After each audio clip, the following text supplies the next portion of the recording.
Fatigue, essoufflement au moindre effort, l'hypertension pulmonaire thromboembolique chronique est une maladie invalidante dans la vie quotidienne. Mais d'où vient-elle? Que se passe-t-il dans le corps des malades? Dans cette vidéo, vous allez plonger dans les artères pulmonaires, des poumons et du cœur d'un patient pour mieux comprendre les mécanismes de cette pathologie. Comment apparaît l'hypertension pulmonaire thromboembolique chronique? Regardons ce qui se passe à l'intérieur de notre corps. Le cœur et les poumons sont reliés par les artères et veines pulmonaires.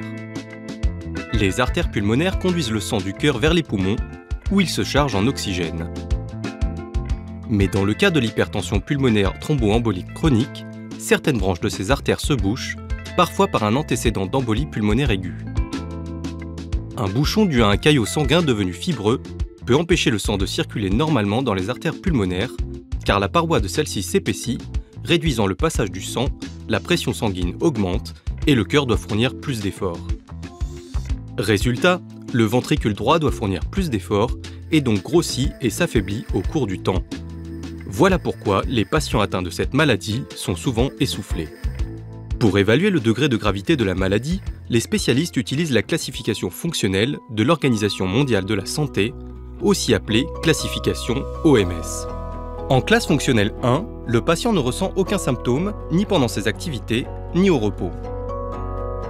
En classe fonctionnelle 2, le patient se sent bien au repos, mais ressent une gêne respiratoire lors d'activités physiques, comme la montée des escaliers par exemple. En classe fonctionnelle 3, les patients sont très essoufflés lors d'activités du quotidien, peuvent avoir des vertiges et doivent régulièrement faire des pauses.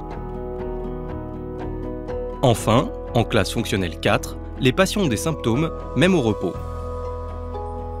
L'HTP-TEC peut bénéficier de la chirurgie pour retirer le bouchon fibreux. Il est donc fondamental de la diagnostiquer au plus tôt.